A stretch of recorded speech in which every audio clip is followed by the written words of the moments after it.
Good morning class. आज हम electrochemistry का नेक्स्ट टॉपिक करेंगे जो है कंडक्टेंस ऑफ इलेक्ट्रोलिटिक सॉल्यूशन। हमने कंडक्टेंस समझ ली थी पहले ही, बहुत पहले पढ़ ली थी कि जो कंडक्टेंस होती है वो दो तरीके की हो सकती है, या तो वो क्लास 1 कंडक्टर्स की वजह से होगी या वो क्लास 2 कंडक्टर की वजह से होगी। अगर आपको ध्यान हो तो ये हम कर चुके हैं, क्लास 1 और क्लास 2। फर्स्ट में कौन आए थे? Metallic conductors. और क्लास 2 में कौन आए थे? Electrolytic conductors. ये हमने कर लिया था। उसी तरीके से मेटालिक में किसकी वजह से हुआ था? इलेक्ट्रॉन्स की वजह से कंडक्शन थी। और जो इलेक्ट्रोलिटिक है उसके में किसकी वजह से थी? आयंस की वजह से थी। इसका अगर एग्जांपल देना चाहूं तो इसके एग्जांपल कोई भी आप मेटल का एग्जांपल दे सकते हैं, ठीक है। और इसका अगर एग्जांपल देंगे तो कोई भी आप आयनिक कंपाउंड है उसका एग्जांपल दे सकते हैं, क्योंकि वो अपने एक्वा सॉल्यूशन में आयंस प्रोड्यूस करेंगे और वो आयंस की वजह से क्या होगी? इलेक्ट्रिसिटी होगी। ये हमने कर लिया था। आज हम इन दोनों के फैक्टर्स अफेक्टिंग करेंगे, क्लास 1 के भी और क्लास 2 के भी, ठीक है। तो सबसे पहले हम आते हैं इलेक्ट्रोलाइट्स पे। अब इलेक्ट्रोलाइट्स में बेटा फर्दर 2 टाइप्स के होते हैं। ये हमने कर लिया था, ये सारा आपको जो अभी करना है उस हिसाब से मैं बता रही हूँ कि सबसे पहले इलेक्ट्रोलाइट की बात करते हैं। तो इलेक्ट्रोलाइट्स जो होते हैं बेटा, ये पहले भी आया था। क्या होते हैं इलेक्ट्रोलाइट्स? जो आयंस प्रोड्यूस करते हैं। जब उनका एक्वा सॉल्यूशन बनाया जाता है तो वो आयंस प्रोड्यूस करते हैं। तो जो इलेक्ट्रोलाइट्स होते हैं ये 2 कैटेगरी में डिवाइड किए जाते हैं। एक होते हैं स्ट्रॉन्ग इलेक्ट्रोलाइट और एक होते हैं वीक इलेक्ट्रोलाइट, ठीक है।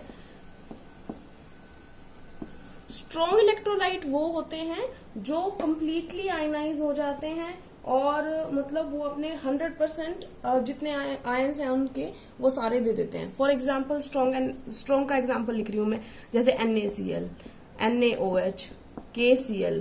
इसका मतलब अगर आपको ये बात नहीं समझ में आई क्या मतलब इसका, तो स्ट्रॉन्ग इलेक्ट्रोलाइट का मतलब है 100% आयनाइज हो जाते हैं वो। 100% आयनाइजेशन का मतलब क्या है कि मान लो हमारे पास NaCl की 100 फॉर्मूला यूनिट्स है, ठीक है ना। ये फॉर्मूला है उसका, ये फॉर्मूला यूनिट्स बोले जाते हैं। मान लो हमारे पास 100 फॉर्मूला यूनिट्स है, तो अगर मैंने इसको पानी में घोला तो मुझे कितनी आयंस मिलेंगे? मुझे 100% Na+, मतलब 100% नहीं कह रही मैं, 100 फॉर्मूला यूनिट्स थी तो 100 Na+ मिलेंगे और 100 Cl- मिलेंगे उसके अंदर। ऐसे ही NaOH, KCl जितने भी स्ट्रॉन्ग इलेक्ट्रोलाइट होते हैं वो कंप्लीटली आयनाइज हो जाते हैं। क्या हो जाते हैं? Completely ionize. इसी वजह से वो अपने जितने आयंस होते हैं, उसके फॉर्मूला यूनिट्स होते हैं, उतने आयंस प्रोड्यूस करते हैं। जो वीक इलेक्ट्रोलाइट्स होते हैं वो कंप्लीटली डिसोशिएट नहीं होते। इसका मतलब अगर डेफिनेशन वाइज लिखा जाए तो आपको इलेक्ट्रोलाइट तो समझ में आ गया था ना। तो अब हम बात किसकी कर रहे हैं? उनकी टाइप्स की। तो 2 टाइप बताई मैंने, एक स्ट्रॉन्ग और एक वीक। तो हम पहले स्ट्रॉन्ग की बात करते हैं। स्ट्रॉन्ग इलेक्ट्रोलाइट किसको बोलते हैं? तो डेफिनेशन वाइज अगर बोला जाएगा तो स्ट्रॉन्ग इलेक्ट्रोलाइट क्या है? वो सब्सटेंसेस विच आयनाइज कंप्लीटली, ठीक है ना। तो they completely ionize in their aqueous solution or in their molten state। कि अगर उनको मेल्ट किया जाएगा या उनको एक्वा सॉल्यूशन बनाया जाएगा तो ये क्या हो जाएंगे? कंप्लीटली आयनाइज हो जाएंगे। और कंप्लीटली आयनाइज होंगे तो इसका मतलब क्या होगा कि उनके अंदर से आराम से इलेक्ट्रिसिटी क्या होगी? Hence electricity conduction will be at large scale। Completely ionize का मतलब क्या होता है बेटा? कि वो कंप्लीटली क्या हो जाते हैं? डिसोशिएट हो जाते हैं। Dissociate completely. इसका मतलब जैसे मैंने अभी बताया था कि अगर मैंने 100 NaCl लिए हैं तो मुझे क्या मिलेंगे? 100 Na+ और 100 Cl-, ठीक है ना। अगर हम उनको एक्वा सॉल्यूशन बना देंगे या उसके अंदर से हम मेल्ट कर देंगे उसको, तो ये कंडीशन आ जाएगी और उसमें से आराम से बिजली पास हो जाएंगे क्योंकि उसके पास क्या है, आयंस है। ये बात समझ में आ गई, स्ट्रॉन्ग इलेक्ट्रोलाइट समझ में आ गया। अब बात करते हैं हम वीक इलेक्ट्रोलाइट्स की। जो वीक इलेक्ट्रोलाइट्स होते हैं, दो सब्सटेंसेस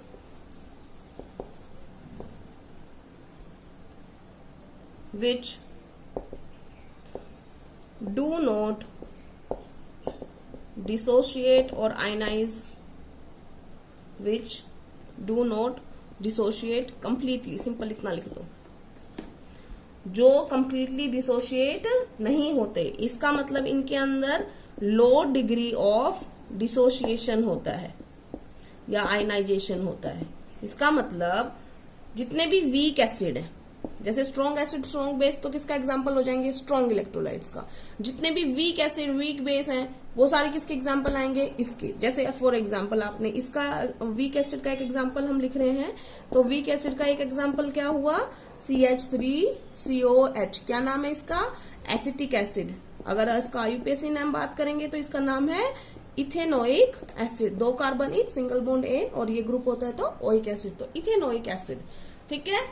अब ये जो वीक एसिड है इसका मतलब क्या होता है, वीक एसिड का मतलब होता है बेटा कि जब मान लो हमने इसकी 100 यूनिट्स ली, मान लिया इसकी 100 यूनिट्स ली, तो आपको यहां इसके सॉल्यूशन के अंदर 100 एसिटेट आयन नहीं मिलेंगे, थोड़े मिलेंगे, जितना उसका डिग्री ऑफ डिसोसिएशन होगा। फॉर एग्जांपल अगर इसका 4 है तो इसका मतलब क्या हो रहा है, 4 जो उसकी यूनिट है वो टूट रही है, बाकी जो 96 है वो एज इट इज प्रेजेंट होंगी। ठीक है ना, तो इसका डिग्री ऑफ डिसोसिएशन कितना है, ठीक है, उस पर डिपेंड करता है। इतना बात समझ में आ गई। अब ये बताओ कि जब ये लो डिग्री ऑफ डिसोसिएशन है तो इनका कंडक्शन भी क्या होगा, वेरी स्मॉल एक्सटेंट। तो जो इसका डिफरेंस आया था यहाँ पर, electricity conduction will be at large scale, तो इनका क्या होगा, they conduct electricity at a very small extent या at a very small scale. ठीक है ना, दोनों में डिफरेंस भी हो गया, समझ में भी आ गया होगा आपको। अब इसके बाद करते हैं हम फैक्टर्स अफेक्टिंग इलेक्ट्रोलिटिक कंडक्शन। ठीक है ना, हमने इलेक्ट्रोलाइट पढ़ लिया, हमने मेटालिक कंडक्टर्स के बारे में पढ़ लिया क्लास 1 क्लास 2। अब हम दोनों के फैक्टर्स पढ़ेंगे। तो सबसे पहले आते हैं हम इलेक्ट्रोलिटिक कंडक्शन पे। सबसे पहले हम आ रहे हैं फैक्टर्स अफेक्टिंग इलेक्ट्रोलिटिक कंडक्शन। सबसे पहला फैक्टर है नेचर ऑफ इलेक्ट्रोलाइट, जो अभी बताया था आपको। कैसे, क्योंकि देखो अगर वो स्ट्रांग हुआ तो वो तो क्या हो जाएगा, कंप्लीटली डिसोशिएट हो जाएगा, है ना, 100% डिसोशिएट हो जाएगा। और अगर वो वीक इलेक्ट्रोलाइट हुआ तो जितना उसका परसेंट ऑफ डिसोसिएशन है, मान लो फॉर एग्जांपल किसी का 5 है, किसी का 6 है, किसी का 17 है, तो उस हिसाब से, क्योंकि कंप्लीटली आयनाइज तो ये होते ही नहीं है, तो इसका मतलब क्या होगा कि कंडक्शन किसका ज्यादा होगा, स्ट्रॉन्ग इलेक्ट्रोलाइट का ज्यादा होगा। किससे, वीक इलेक्ट्रोलाइट से। ये बात समझ में आ गई। तो नेचर ऑफ इलेक्ट्रोलाइट डिपेंड करता है। अगर आपसे कोई पूछे कि NaCl, ठीक है, और CH3CONA मतलब सोडियम एसिटेट, ये दोनों क्या है, ये दोनों ही सोल्ट है, लेकिन कौन सा ज्यादा मतलब अच्छा कंडक्शन करेगा इलेक्ट्रिसिटी का, तो ये करेगा। क्यों, क्योंकि NaCl जो होता है वो स्ट्रॉन्ग बेस और स्ट्रॉन्ग एसिड के कॉम्बिनेशन से बना है, और ये किससे बना है, ये वीक से बना है। तो इसका मतलब ये भी क्या है, ये कम डिसोशिएट होगा, ये वीक इलेक्ट्रोलाइट है, ये स्ट्रॉन्ग इलेक्ट्रोलाइट है। ठीक है ना। इसी तरीके से दूसरा एग्जांपल कर लेते हैं। फॉर एग्जांपल एक HCl का पूछता है कंडक्शन और एक CH3COH का, तो किसका कंडक्शन बेटर होगा, HCl का ज्यादा होगा, क्योंकि ये क्या है, ये स्ट्रॉन्ग है और ये क्या है, वीक इलेक्ट्रोलाइट है। ठीक है। अगर इसी तरीके से हम बात करते हैं किसकी, फॉर एग्जाम्पल हम कोई बेस ले लेते हैं NaOH और हमने ले लिया ये ammonium hydroxide, sodium hydroxide and ammonium hydroxide. इन दोनों की कंडक्शन किस डिपेंड कर रही है, इनके नेचर पे, कि ये स्ट्रॉन्ग इलेक्ट्रोलाइट है तो इसका कंडक्शन मच बेटर होगा किससे, अमोनियम हाइड्रोक्साइड से। पहला पॉइंट समझ में आ गया। अब आते हैं दूसरे पॉइंट पे। दूसरा पॉइंट जो है हमारा वो है साइज ऑफ आयंस प्रोड्यूस्ड अब साइज ऑफ आयन प्रोड्यूस का मतलब क्या होता है कि फॉर एग्जाम्पल देखो कोई इलेक्ट्रोलाइट है और वो बड़े मतलब उसके बनाए, फॉर एग्जाम्पल जैसे मैं आपको दे देती हूँ इसका एग्जाम्पल, एक NaCl है और ठीक है, और एक सीजियम आयोडाइड है। अब इन दोनों में डिफरेंस क्या है? दोनों, ये भी एल्कली मेटल है, ये भी एल्कली मेटल है, ये भी क्या है हैलाइड, ये भी हैलाइड। दोनों के हिसाब से अब इसका साइज क्या है दोनों का? स्मॉल, और इन दोनों का साइज क्या है? लार्ज। अब बताओ ज्यादा मूवमेंट कौन कर पाएगा? आयंस तो दोनों ही 100% आयनाइज हो जाएंगे ना। ये भी स्ट्रॉन्ग इलेक्ट्रोलाइट है, ये भी स्ट्रॉन्ग इलेक्ट्रोलाइट है। पहला पॉइंट तो गया। अब इन पे किस बात पे डिपेंड कर रहा है? साइज पे। तो इसका मतलब क्या होगा? ग्रेटर साइज ऑफ आयंस तो लेस विल बी कंडक्टेंस। ये बात तो सिंपल सी है, आप इस तरीके से समझ लो कि रेस हो रही है, ठीक है ना। एक पतला सा बच्चा भाग रहा है, बहुत बहुत बहुत सुमो पहलवान जैसा भाग रहा है, तो कौन सा जीतेगा? ऑफकोर्स ये जीतेगा, क्योंकि ज्यादा एक्टिव होगा, स्मॉल होगा, जल्दी मूवमेंट करेगा। जो बड़ा होगा वो ज्यादा मूवमेंट नहीं कर पाएगा, इस वजह से कंडक्टेंस भी क्या हो जाएगी उसकी? कम हो जाएगी। तो greater the size will be less will B it's conductance. ठीक है, समझ में आ गया? या आप सिंपल लिख सकते हो size inversely proportional to conductance. इसका मतलब साइज बड़ा तो कंडक्टेंस क्या हो जाएगी? कम हो जाएगी। साइज छोटा तो कंडक्टेंस क्या हो जाएगी? बड़ी हो जाएगी, मतलब ज्यादा हो जाएगी। ठीक है, इनवर्सली प्रोपोर्शनल है। अब आते हैं हम तीसरे पॉइंट पे। ठीक है, तीसरा पॉइंट क्या है? तीसरा पॉइंट है नेचर ऑफ सॉल्वेंट। देखो नेचर पे भी डिपेंड करता है। सॉल्वेंट मतलब हमने वाटर लिया है, मतलब एक्वस सॉल्यूशन बनाया था या नॉन एक्वस सॉल्यूशन बनाया था, इस बात पे भी डिपेंड करता है। ठीक है ना। तो अब देखो फॉर एग्जांपल हमने पानी में NaCl को घोला है तो कंडक्टेंस तो बहुत ज्यादा होगा। ठीक है, क्यों? क्योंकि ये भी पोलर है और ये भी पोलर है। लेकिन अगर आप नमक को ऑयल के अंदर रख दो तो अब क्या होगा? नहीं होगा। क्यों? क्योंकि इसके अंदर ये नहीं हो पा रहा, आयनाइजेशन इसका नहीं हो पा रहा। इसका मतलब सॉल्वेंट पर भी डिपेंड करता है कि सॉल्वेंट कौन सा है। ठीक है, तो इसका मतलब क्या हुआ? जो आयनाइज कौन ज्यादा होते हैं, जो ज्यादा पोलर कंपाउंड होंगे वो पोलर में होंगे, तो उनकी आयनाइजेशन क्या होगी? ज्यादा होगी। ठीक है, इतना समझ में आ गया। नेचर में हम दूसरा भी कर सकते हैं। चौथा पॉइंट कर लेते हैं हम, viscosity of solvent. Viscosity of solvent, VISCOSITY। Viscosity of solvent का मतलब क्या होता है? विस्कोसिटी का मतलब होता है बेटा गाढ़ापन। अब आप मेरे को सोच के बताओ कि आयंस को करना है मूव, और एक तो सिंपल एग्जांपल दे रही हूँ, आप नॉर्मल, आपको चलने के लिए बोल दिया या आपको कोई काम करने के लिए बोल दिया, एक तो पानी में चलना है और एक शहद में चलना है। कौन से वाले में आप अच्छी तरीके से चल पाओगे? पानी में, क्योंकि जो शहद होता है वो ज्यादा गाढ़ा होता है। ठीक है ना, तो वो ज्यादा रेजिस्टेंस प्रोवाइड करेगा। इसका मतलब क्या होगा? विस्कोसिटी अगर सॉल्वेंट की ज्यादा हो जाएगी तो कंडक्टेंस क्या हो जाएगी? कम हो जाएगी। ठीक है ना, तो ये भी दोनों एक तरह के क्या हो गए? Inversely proportional. कि अगर विस्कोसिटी किसी सॉल्वेंट की ज्यादा है तो वहां पर वो आयंस जो होंगे उनकी वजह से कंडक्टेंस क्या हो जाएगी? ऑटोमेटिकली कम हो जाएगी। ये आप नेचर में भी लिख सकते हो, अलग से पॉइंट भी बना सकते हो। अगले पे आते हैं हम, फिफ्थ पॉइंट पे, concentration of solution.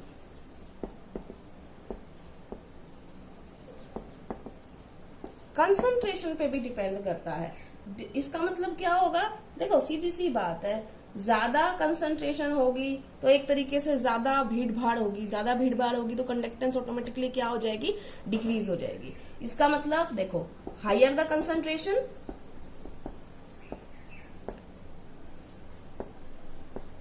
Higher the concentration of solution, less will be conduction.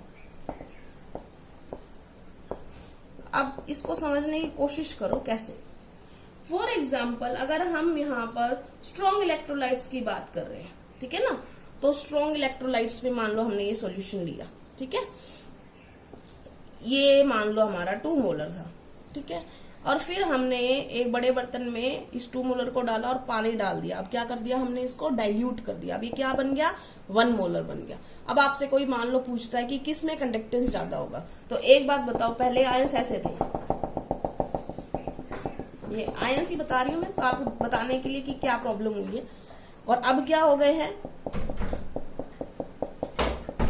अब तुम देख के बताओ किसमें मूवमेंट करना आसान होगा, क्योंकि जब ज्यादा कंसंट्रेटेड सॉल्यूशन होगा तो आयंस जो होंगे वो बहुत ज्यादा नजदीक नजदीक होंगे, तो उनको मूव करना है तो दूसरे आयन जो है वो रेजिस्टेंस प्रोवाइड कर रहे हैं। लेकिन जब हमने डाइल्यूट कर दिया उसको, ये हमने क्या कर दिया, डाइल्यूट कर दिया, तो डाइल्यूशन के बाद क्या हो गया, उनके बीच में जो जगह हो गई थोड़ी खाली, तो वो आराम से क्या करेंगे, इजिली मूव कर सकते हैं ना। पहले नहीं कर पा रहा था, आगे कोई ना कोई आ रहा था। इसका मतलब क्या होगा, स्ट्रॉन्ग इलेक्ट्रोलाइट्स के लिए भी डाइल्यूशन के साथ क्या होता है, डाइल्यूशन मतलब पानी मिलाना, ठीक है ना। डाइल्यूशन अगर करेंगे तो कंडक्टेंस क्या हो जाएगा, इंक्रीज हो जाएगा, ठीक है। ये बात समझ में आ गई कि स्ट्रॉन्ग इलेक्ट्रोलाइट्स के अंदर जब डाइल्यूशन करते हैं तो कंडक्टेंस इंक्रीज होती है। क्यों इंक्रीज हो रही है, अगर कोई रीजन पूछे, रीजन क्या है, रीजन ये है कि स्ट्रॉन्ग इलेक्ट्रोलाइट्स के अंदर क्या होता है, देखो दूर हो गए एक दूसरे से, पहले ज्यादा नजदीक नजदीक थे, नजदीक नजदीक होंगे तो अट्रैक्शन क्या होगी, ज्यादा होगी। यहाँ पे दूर दूर हो गए तो अट्रैक्शन क्या हो गई, कम हो गई। तो इंटर आयनिक अट्रैक्शन जो होती है, आयंस के बीच में एक दूसरे के बीच में जो अट्रैक्शन होती है वो डिक्रीज कर जाती है ड्यू टू डाइल्यूशन। तो मूवमेंट क्या हो जाती है आयंस की, मूवमेंट इजी हो जाती है, ठीक है ना। Movement of ions become easy, तो कंडक्शन क्या हो जाएगी, कंडक्शन इंक्रीज कर जाएगी। और ये तुम ना कॉपी में लिखते वक्त ऐसे ही मत लगाया करो, तीर का निशान लगा देते हो सीधा ही। मैं तो जल्दी करने के लिए करती हूँ कि तुम्हें समझ में आ जाए। अब तुमने जब लिखना है तो दो बातें ध्यान रखनी है, हर एक लेक्चर को डेट के साथ लिखना है, और दूसरा कोई भी टर्म ऐसी नहीं मिलनी चाहिए मुझे। मैं लिखती हूँ इंक्रीजेज ऐसे, तो तुम भी ऐसे ही एरो बना देते हो, कोई डाउन हेडेड एरो, कोई अप हेडेड एरो। आपको सिंपल लिखना है, मेरी जगह खत्म हो गई इसलिए नहीं लिखा, तुमने लिखना है, ठीक है। अब हमने स्ट्रॉन्ग का तो पढ़ लिया कि स्ट्रॉन्ग में तो जब हम डाइल्यूशन करते हैं तो इंक्रीज होता है, ठीक है। तो डाइल्यूशन करेंगे तो क्या होगा, कंसंट्रेशन डिक्रीज करेगी, कंडक्टेंस इंक्रीज करेगी। अब बात कर रहे हैं हम किसकी, वीक इलेक्ट्रोलाइट की, ठीक है ना।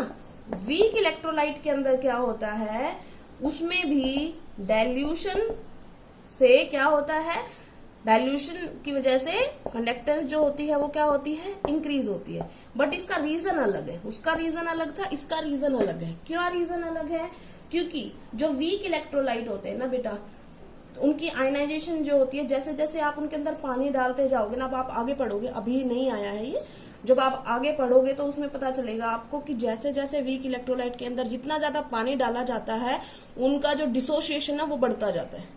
आप इसको इस तरीके से समझ सकते हो, फॉर एग्जाम्पल ये 2 मोलर कोई हमने वीक इलेक्ट्रोलाइट लिया, ठीक है ना, और मान लो ये हमने कोई 1 मोलर इलेक्ट्रोलाइट लिया, तो मान लो अगर इसके पास 3% डिसोसिएशन था, 3% का मतलब मैं क्या कह रही हूँ कि 100 में से 3 जो होते हैं वो डिसोशिएट हो रहे थे। लेकिन अब हमने क्या कर दिया, अब हमने कर दिया डाइल्यूशन। डाइल्यूशन मतलब पानी और मिला दिया, और पानी मिलाने के बाद इसको सॉल्यूशन को 1 मोलर पे ले आए, तो अब क्या होगा, इसका डिसोसिएशन बढ़ जाएगा। मैं अप्रोक्सीमेट बोल रही हूँ, कभी तुम बोलोगे मैम 3 से 5 ही बढ़ेगा क्या, नहीं, मैं जस्ट बता रही हूँ आपको कि बढ़ जाता है। कि जैसे जैसे आप पानी मिलाओगे, मान लो आप और बढ़ा देते हो ना आगे, और पानी मिला दिया, और मान लो 1 मोलर की जगह पे अब ये 0.5 मोलर हो गया, तुमने और पानी डाल दिया इसके अंदर, तो अब ये जो डिसोसिएशन है वो और बढ़ जाएगा। कितना भी बढ़े बट बढ़ जाएगा, ठीक है ना। जैसे जैसे आप करते जाओगे, पानी डालते जाओगे, वीक इलेक्ट्रोलाइट जो होते हैं उनका डिसोसिएशन बढ़ जाता है। और ये माना जाता है कि इनफाइनाइट डाइल्यूशन, मतलब इनफाइनाइट का तो मतलब तुम समझते हो ना कि जिसकी कोई सीमा ही नहीं है, इतना पानी डाला जाए अगर तो वो 100% डिसोशिएट हो जाएंगे, माना जाता है, ठीक है ना। तो अब ये मान रहे हैं हम कि जैसे जैसे डाइल्यूशन, अब रीजन समझ में आ गया कि डाइल्यूशन जैसे जैसे हम कर रहे हैं वैसे वैसे उसके अंदर जो डिसोसिएशन है वो बढ़ रहा है। अब डिसोसिएशन बढ़ेगा तो पहले तो इसमें सिर्फ 3 आयन टूट रहे थे, अब इसमें 100 में से कितने टूट रहे हैं, 5 टूट रहे हैं। अब इसमें से 100 में से कितने टूटेंगे, 7 टूटेंगे। तो इसका मतलब जैसे जैसे हम डाइल्यूशन बढ़ा रहे हैं, डिग्री ऑफ डिसोसिएशन बढ़ रहा है, तो ऑटोमेटिकली आयंस की संख्या बढ़ गई, तो कंडक्टेंस भी क्या होगा, बढ़ेगा। बात समझ में आई। अब इसको हम लिख लेते हैं कैसे। तो रीजन क्या हो गया इसके लिए, रीजन ये हो गया कि विद डाइल्यूशन वीक इलेक्ट्रोलाइट के अंदर आयनाइजेशन बढ़ जाती है। Ionization of weak electrolyte increases ठीक है। अब ये जो है आयनाइजेशन बढ़ गई तो ऑटोमेटिकली क्या हो जाएगा, आयंस की संख्या बढ़ गई, आयंस की संख्या बढ़ेगी तो क्या हो जाएगा, कंडक्टेंस क्या हो जाएगी, इंक्रीज हो जाएगी। बात समझ में आ गई। दोनों केसेस में बढ़ा है, डाइल्यूशन जैसे जैसे आप कर रहे हो, डाइल्यूशन इंक्रीज कर रहे हो, कंडक्टेंस बढ़ रही है, स्ट्रॉन्ग के लिए भी बढ़ रही है, वीक के लिए भी बढ़ रही है, बट रीजन अलग अलग है, ये ध्यान रखना है आपने। ठीक है, उसके बाद हम नेक्स्ट पे आते हैं। नेक्स्ट है 6th पॉइंट जो है टेम्परेचर। ठीक है ना, अब हम आते हैं, लास्ट है ये इसका टेम्परेचर। तो टेम्परेचर क्या होता है बेटा, जैसे जैसे आप टेम्परेचर बढ़ाओगे, टेम्परेचर हम बढ़ाते हैं तो आप बताओ आयंस टूटना और शुरू होंगे कि नहीं होंगे। टेम्परेचर बढ़ेगा तो डिसोसिएशन क्या होगा, डिसोसिएशन बढ़ेगा, और डिसोसिएशन बढ़ेगा तो कंडक्टेंस बढ़ेगी। ये बात समझ में आ गया। तो सिंपल है, टेम्परेचर बढ़ाने से टूटेंगे तो आयंस मिलेंगे तो कंडक्टेंस बढ़ेगी। तो हमारा इलेक्ट्रोलिटिक कंडक्टेंस का फैक्टर्स खत्म हो गए हैं। ठीक है ना, कल हम करेंगे मेटेलिक कंडक्टर्स के बारे में। Thank you class.